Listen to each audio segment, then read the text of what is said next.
სუსმა გაგვახარა ახალი განცხადებით, ახალი გამოძიებით.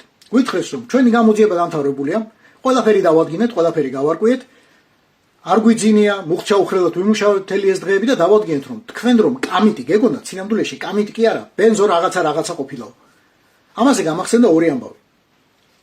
პირველი ანეკდოტი. მარო, ჩვენ რომ ორგაზმი გვეგონა, ასტმა ყოფილაო. და მეორე ნამდვილი ამბავი. 2021 წელს, როდესაც ბორია ივანაშვილმა მოიშორა თვალთხარია პრემიერობიდან, მაშინ წამოიწყო ქოცების ელიტამ კამპანია ეგ არის კოკაინშიკიო, ნარკომანიაო.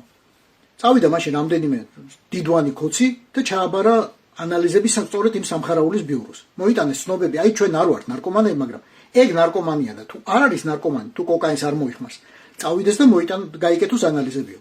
გახარია თქვენ მოგიკვდეთ ჩემი თავი, გენაცვალო ჩემი ანალიზები, მაგრამ ანალიზებს მე არ ჩავაბარებ სამხარაულის ბიუროში, იმიტომ რომ შინაგან საქმეთა მინისტრი ვიყავი და პრემიერ-მინისტრი ვიყავი და ძალიან კარგად ვიცი რაც არის ეგ ბიურო. შიგნიდან ვიცნობ თელ სამ სისტემასო. შინაგან საქმეთა მინისტრმა ყოფილმა, პრემიერ-მინისტრმა ყოფილმა, საკუთარი შარდი არანდო სამხარაულის ბიუროს წავიდა და გერმანიაში მოფსა. არც ფული დაენანა და არც დრო დაენანა. წავიდა გერმანიაში მოფსა იმ კაცმა. ხო და ახლა თქვენ გინდა დაგვაჯეროთ რომ სამხარაულის რომელიმე კვლევა, რომელიც შეეხება ათასობით ადამიანის ჯანმრთელობას და რეალურად ვიცით რომ ათასობით ადამიანის ჯანმრთელობა რეალურად შეირყა, რეალურად დაზიანდა იმ დარბევების დროს და ამ ხალხმა უმრავლესობამ ყოველ შემთხვევაში ახლა დაუკავშირა სწორედ იმ ამბებს, იმ მოწამვლას დაუკავშირა საკუთარი ჯანმრთელობის მკვეთრი გაუარესება. ზოგს დღემდე სისხლისძის ცხვირიდან, ზოგს ხედელობა დაუზიანდა სერიოზულად, ზოგს ჭიყვი დაემართა, ზოგს რა დაემართა, ახლა დააკავშირა უმრავლესობამ აი იმ მოწამვლასთან.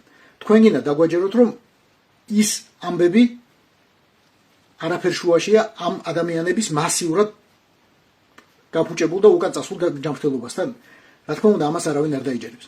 არავინ არ დაიჯერებს, მით უმეტეს თუ კი ამას იტყვის სამხარაულის ბიურო. ყოველ ამ ამბავს, ყოველ ამ შემთხვევას, ყოველი ადამიანის ჯანმრთელობის მდგომარეობა სჭირდება სპეციალური ცალკე შესწავლა, მე ეს ყველაფერი არის დასაჯამებელი, ოღონდ ეს არ უნდა გააკეთოს რა თქმა უნდა სამხარაულის ბიურომ, რომელსაც საკუთარი პრემიერ-მინისტრის შარდსაც არ ანდობს.